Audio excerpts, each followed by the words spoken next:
Taşındığınız zaman aile bireyleri size nasıl tepki verdiler? Ne dediler mesela? Yani biz sizi boşuna mı okuttuk dediler. Hani tabii ki. Gidin mesleğinizi yapın, ne işiniz var köyde gibi tepkiler aldık. Orada ne yiyeceksiniz, ne içeceksiniz, nasıl para kazanacaksınız diye.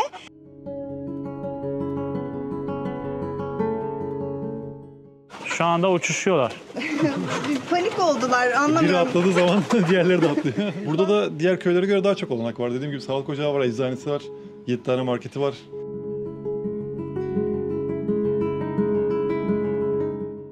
İlk defa toprağı elimizdeydi ve bu aslında Niye böyle çok... oldu diye soruyoruz da komşularımıza. Aynen. Ama İlla ki güzel daha de bir Güzel duygu. olacak inşallah. Evet.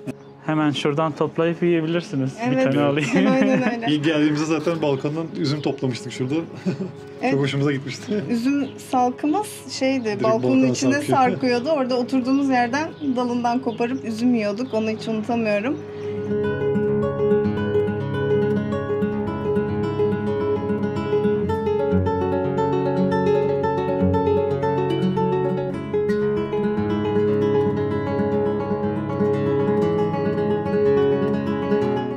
Merhaba dostlar, ben Deniz Sarı, YouTube kanalıma hoş geldiniz. Bugün Çanakkale'nin Bayramiç ilçesine bağlı Evciler Köyü'ndeyiz. Yaklaşık 8 ay önce Tekirdağ'dan bu köye taşınan iki kimyagerin köydeki yaşamını konu alan bir söyleyişi gerçekleştireceğiz. Evciler'de bir köy evi tutarak tavukçuluğa başlayan Gizem ve Umut'un kırsaldaki yaşamını konu alacağız. Hazırsanız yayınımız başlıyor.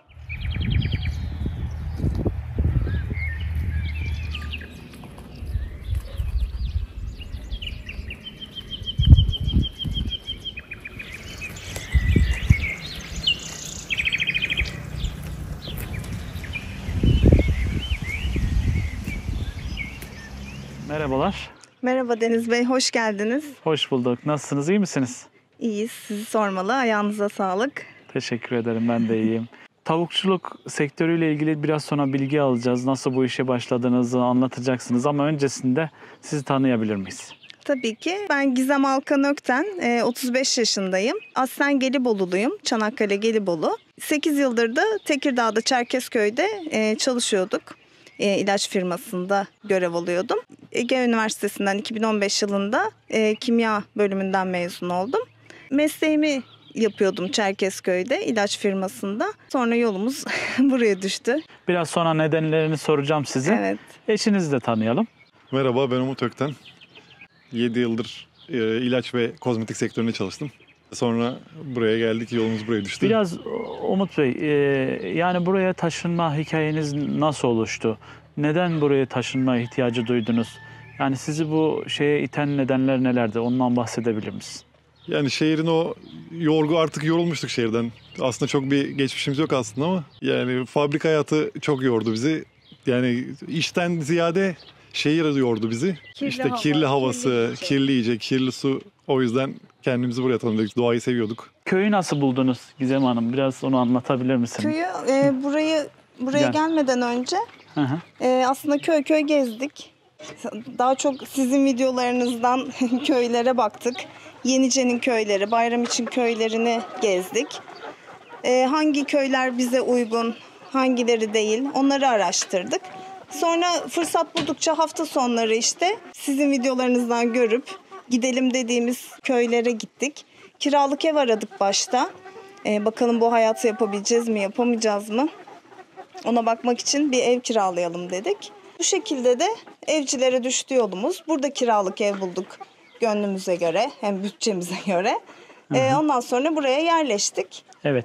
Taşındığınız zaman aile bireyleri size nasıl tepki verdiler? Çünkü işinizi bıraktınız. Evet.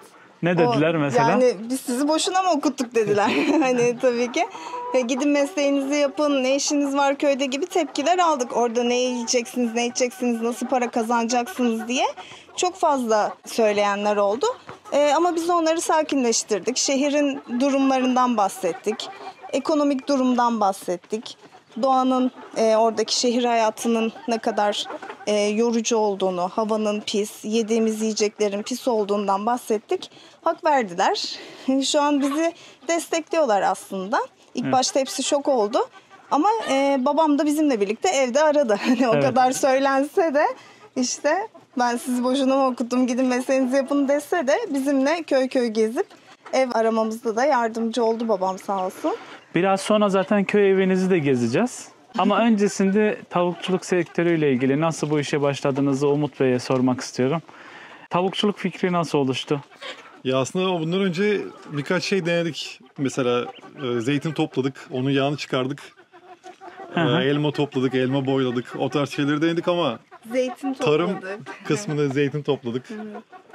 Tarım kısmı pek bize göre değilmiş yani. Fiziğimiz müsait değilmiş.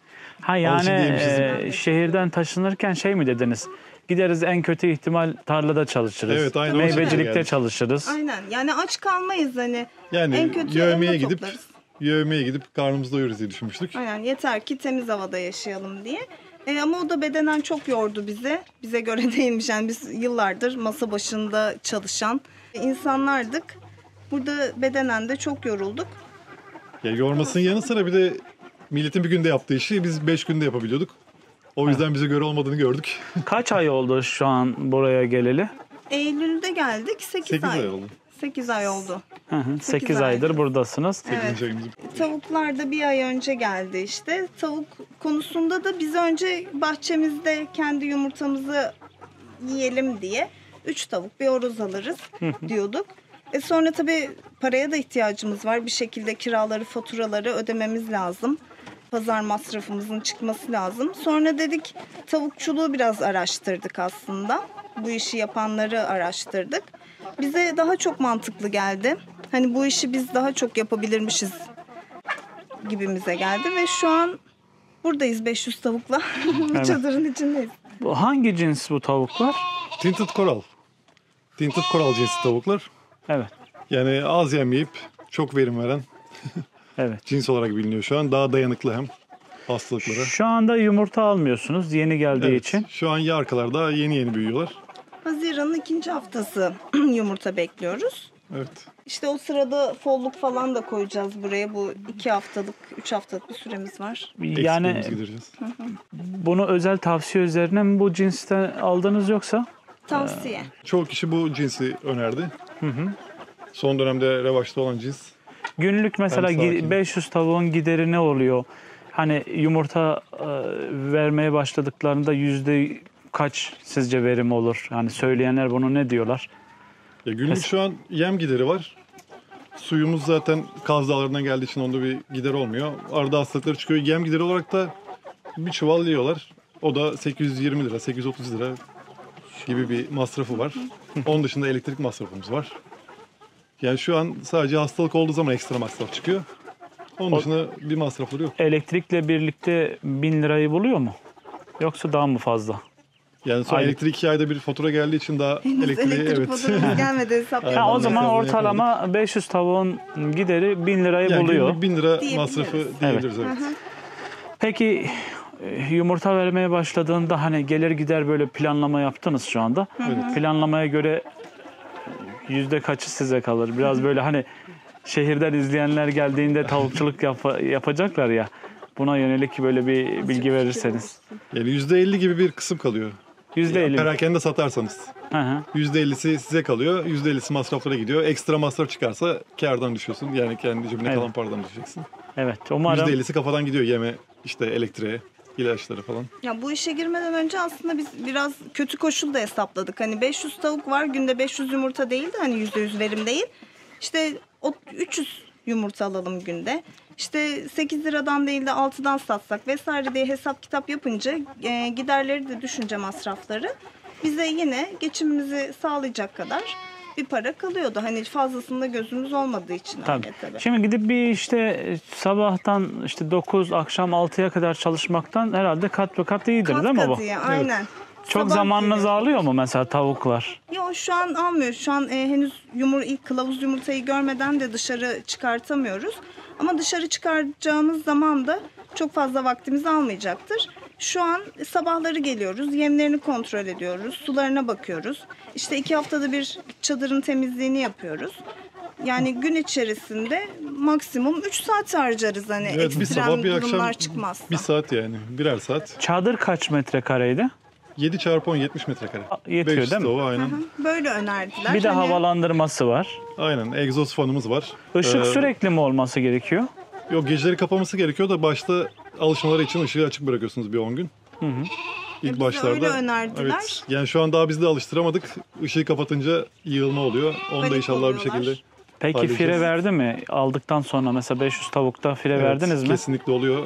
Ya o yüzden biraz daha fazlasını almak lazım. Evet, ilk Direkt 500 düşünüyorsa. geldiklerinde izdam oldu, yığılma oldu. Çadır alışmaları. İlk gece 3 kaybımız oldu. Hani 500 tane tavukta ve daha fazla aslında. 3 tane fire verdik. Ya bu da bile iyi insan diyorlar. üzülüyor evet ama iyi diyorlar. Hani 3 Tabii. tane fire vermeye. Bir de hastalık oldu. Sel kaynaklı 3 tane tavuğumuzu kaybettik. Onun dışında başka çok şükür fire vermedik. Onların tedavisini de kendiniz mi yapıyorsunuz yoksa destek aldığınız bir yer var mı? Bir veteriner falan. Biz kendimiz veterinere götürdük. Bir veteriner bulduk Bayramiç'te. Tavukları aldık. Veterinere götürdük. O ona göre ilaç Evet veriyoruz, değil ilaç mi? verdi. Bir haftalık bir antibiyotik verdik sularına. Şurada 2 tane su bidonumuz var. Sağ taraftaki büyük olan 500 litrelik içme suyu. Solda da 200 litrelik var. Onu da ilaçlı su yapacağımız zaman kullanıyoruz. İlaç olmadığı zaman vitamin. Sirkeli su yapıyoruz. Burada köyde tavuk bakan ablamız var. O da bize şeyi önerdi. Sirkeli su yapın diye önerdiler. Onları deniyoruz. Şu an sağlıklı tavuklarımız. Sanki kekik suyunu da falan da tavsiye ediyorlardı ama Aa, bilmiyorum. Tam onu emin duymamıştım. değilim. Araştırayım. Daha Araştıralım onu öğrenmemiz da. gereken çok şey Kekik, var. çünkü Kaz Dağları'nın kekiği boldur. Aynen öyle. Tam emin değilim. Yine siz araştırırsınız. Tabii ki araştırırız. Şu an öğrenme aşamasındayız biz de. Hani mantığımıza yatan şeyleri deniyoruz tabii. Herkesin her söylediğini hemen uygulamıyoruz. Bu bahçe için de geçerli. Küçük bir bostanımız da var. Orada da her şeyi deneyemiyorum tabii ki. Ama mantığıma yatan ve araştırmalarım sonucu da internette çoğu kişinin söylediği şeyleri yapmaya çalışıyoruz, uygulamaya çalışıyoruz. Yani hem Tamam. yerel kişilere danışıyoruz, hem tavuğu aldığımız yere, hem internete bakıyoruz. Hem mantıklı ortak çerçevede hangisi buluşuyorsa onu yapıp Evet. o şekilde Veterinere de sağlık tutmaya soruyoruz. çalışıyoruz. Birisi bir Veterinerden şey de destek söylüyor. alıyoruz. Gidiyoruz veterinere soruyoruz olur mu diye. O da olmaz diyor. Biz de yapmıyoruz. Peki bunun neticesinde sonuçta belki de birkaç hafta sonra yumurtlayacaklar tavuklar. İnşallah. Sizin böyle yumurtaları pazarladığınız bir alan var mı? Konuştuğunuz, görüştüğünüz ya da sosyal medyadan size ulaşabilecekleri bir sosyal medya hesabınız var mı? Evet, sosyal medya hesabımız var. Orada yöresel ürünleri de pazarlamaya çalışıyoruz. Burada köydeki ablalarımız vesaire salçadır, reçeldir bir şeyler yapıyorlar. Gizemli Köy diye bir hesabımız var Instagram'da. Orayı birazcık aktif tutmaya çalışıyoruz. Yumurtalar için henüz bir pazar oluşturmadık. Hani henüz malımı önerebileceğim bir mal yok elimde. Ama az çok burada cuma günleri pazar kuruluyor. Yani az çok kafamda netleşti, yani kafamızda netleşti nerelere satarız diye. Pazarımıza çıkarırız, Bayramiçi pazarına götürürüz. Burada Evciler Köyü'nde her cuma pazarımız var, oraya götürürüz. Sonra toptan da satmaya çalışırız. Ama önceliğimiz, amacımız perakende satış. Bir de şanslı olduğunuz bir konu da hani köy büyük. Evet, köyün nüfusu büyük, herkes tavuk yapamıyor, tavuk bakamıyorlar. Bakanlar var ama az kişi. Bir 30 tavuk bakan bir ablamız var, o da yetişemiyorum diyordu. Hatta benim yumurtalarım bitince sana yönlendiririm diyor. Yani bu şekilde nüfus fazla olduğu için avantajımız da var diye düşünüyoruz. Pozitif düşünüyoruz şu an inşallah. Gönlümüze Umarım- göre olur. Umarım gönlünüze göre olur. İnşallah. Burada da İnşallah. çevreden izleyen insanlar umarım size destek olurlar. Herkes İnşallah. Evet yani öyle çok büyük paralarla gelmedik. Biraz risk aldık. Mesleğimizi bıraktık. Ama dediğim gibi pozitif düşününce de iyi şeyler de olacağını inanıyorum. Biraz da mantıklı tabii adım atmak lazım. Hani risk alıyoruz ama öyle her şeyimizi kaybedecek şekilde risklere de girmiyoruz. Yani şu ana kadar bunun masrafı size ne oldu? Onu da Umut Bey'den alalım. Evet. Yani çadır, tavukların alınması ne kadar masraf? Yemleri, tavuk, çadır 400 bin civarı oldu şu anda. Her şey 400 her bini şey- buldu değil mi çit? Evet, her şey Tamam. dahil 400 bin olmuştur. Daha çiftimizi çekeceğiz. Evet. Aynen 400 bin civarı masrafımız oldu. Çadır ne Daha kadardı başlangıç. mesela? Çadır 150 bin civarı, tavuklar 100 bin civarı tutuyor. 250 İşte yemler, çadır artık. başlangıç yemleri 50.000 falan tutuyor.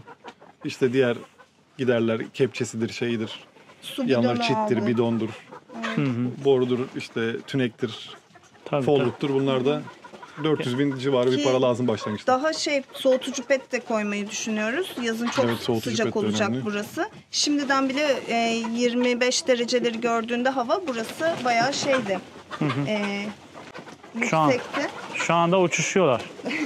Bir panik oldular Biri anlamıyorum. atladığı zaman diğerleri de atlıyor. Bazen böyle panik oluyorlar anlamıyoruz.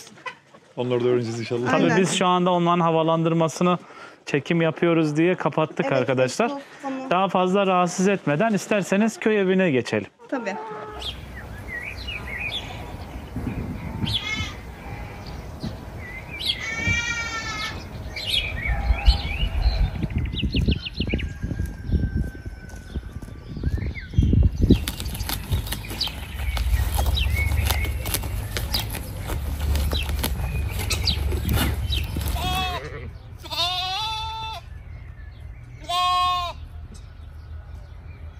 Yaşadığınız ev burası.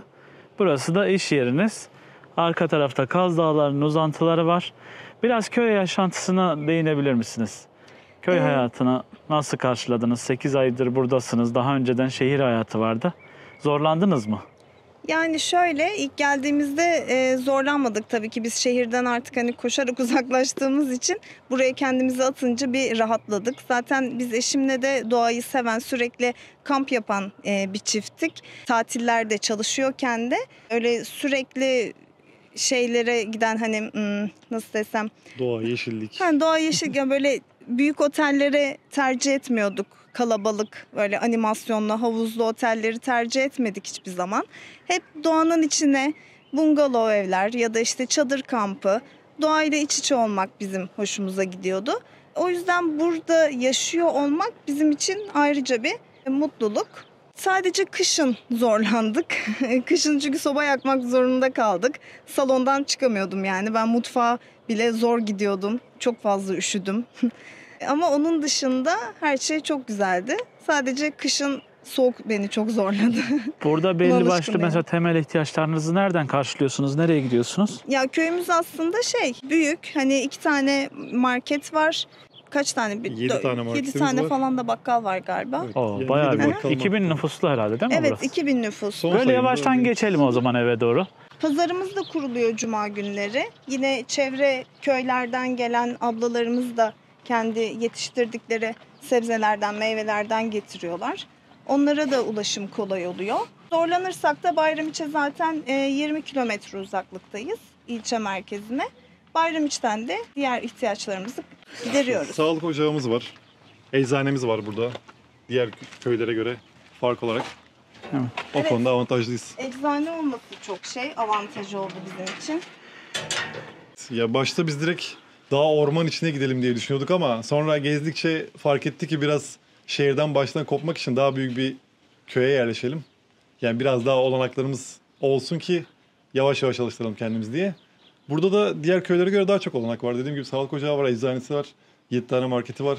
Pazar kuruluyor. Pazarı kuruluyor, okulu var. Yani köy hayatına yumuşak bir geçiş Evet, yapmış yumuşak olduk geçiş aslında. yaptık. Kendi Daha iyi aracınız oluyor. var zaten. Gidip Tabii. geliyorsunuz. Ulaşımınız rahat. Evet. Şimdi kiraladığınız köy evinin bahçesindeyiz değil mi? Evet. Evet. Birazcık köy evini bize tanıtabilir misiniz? Tabii. Neler yapıyorsunuz burada? Zaten 2 katlı bir bina. Biz üst katında oturuyoruz. Aşağısı kullanılmıyor. Aşağısını ev sahibimiz depo olarak kullanıyor. Biz üst kattayız. O açıdan balkondan da manzaramız güzel, avantajlı hissediyoruz kendimizi. Yüksek olmak değil. Alt kat zaten depo olarak. Ama üst tarafta kiraz ağacımız var. Bakın kirazlar balkona değiyor. Oradan oturup kiraz toplamayı Balkondan direkt bekliyorum. topluyorsunuz mu? Topladım kırmızı olanları. Şimdi biraz daha kızarmalarını bekliyorum.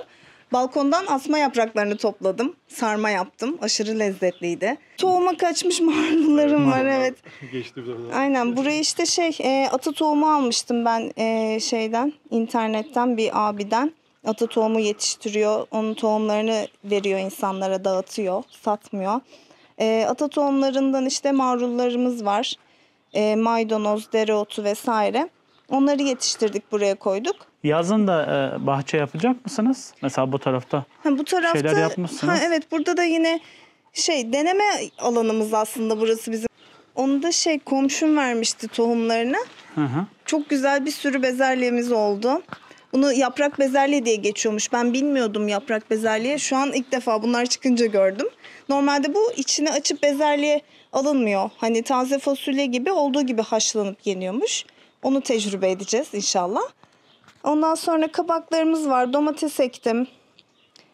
Ama işte bakımını yapamıyorum. Mesela havuç var burada. Havuç tohuma kaçmış. Yani bazı şeylerde Ama zamanla öğreneceğiz. tabii bunları Evet. öğreneceksiniz. Öğreneceğiz. Hayatımızda ilk kez deniyoruz yani. ilk defa toprağı elimizdeydi ve bu aslında Niye böyle çok... oldu diye soruyoruz da komşularımıza. Aynen. Ama İlla ki güzel daha de bir duygu. Güzel olacak inşallah. Evet. Evet, erikler olmuş şu anda. Ya bahçemiz küçük Evet. ama bir sürü meyve ağacı var. Şu bakın armut. Deniz Bey, çekebilirsiniz armutlarımız. Ayvadan çok yararlandık kışın. Ayva reçeli yaptık. Şurada şeftali var. Erik var, üzüm var. Geldiğimizde üzümler olmuştu. Nar var. Hurma var, cennet hurması. Bayramiç beyazı var. Endemik meyve olan bayramiç beyazı var. Biraz da bayram içi anlatmanız gerekirse bulunduğunuz coğrafyanın mesela insanları geçimini neyle sağlıyorlar? Buralarda hangi iş imkanları var? Gördüğünüz kadarıyla evet. biraz anlatabilir Ya misiniz? bu taraflarda köylerinde daha çok elmacılık var. Elması meşhur. Bayramiç beyazı. Her yerde onun bahçelerini görebiliyorsunuz yolda gelirken. Bir de kiraz. Kiraz da çok var. Yani meyve cennetine düştük diyebiliriz aslında. Üzüm bağları var, zeytin de var. İklimi güzel o zaman. İklimi güzel. Havası zaten güzel. Su kaynakları Evet. bol. Evet, su kaynağı Burada çok var. Kaz Dağları'nın dibindeyiz zaten. Buradan zirvemiz gözüküyor. Kaz Dağı zirvesi. Su kaynağı da bol. Su zaten bedava köyde. Ama hani bedava diye de tabii ki yine dikkatli kullanıyoruz. Su faturası Herkesin de. yok mu? Su faturası yok. Oo, Evet. çok güzel. Sadece elektrik faturamız oluyor, internet. Su faturamız yok. Su bedava. Ama işte ihmal edenler umarım olmuyordur. Hani su ne de olsa bedava deyip öyle. Çünkü hani biliyorsunuz Tabii 2000 Kıtlık. nüfuslu bir yer yani. Evet. Hani birisi sürekli açsa. ne de olsa Kaç- para, fatura yok deyip Evet. kullansa. Bilinçsiz sulama var gene ama. Ya evet, inşallah. Peki burada mesela fırınınız var. Ekmek falan yapıyorsunuz mu yoksa daha henüz Henüz ekmek işine yapmadık. girmediniz değil Kışın mi? zaten hiç çıkamadık. Daha yeni bahçeye çıkıyoruz. Bahçe işi ve tavuklar ve ev işi. Özellikle ev işi bana bayağı oldu, yorucu geldi. Onun dışında henüz ekmek yapamadık. Yani biraz tadilat yapıp bunun sıvasını falan atıp kullanacağız inşallah yazında. Yani boyasını, çimentosunu aldık. Çatlak yerleri var. Onları kapatacağız. Böyle kireçle de boyayacağız. Güzel gözükür. İlk hayalim zaten direkt ekmek yapmak. Komşularımdan işte yıllık mayalar alıp pizza deneyeceğim, lahmacun deneyeceğim. Bakalım, ona da sıra gelecek inşallah.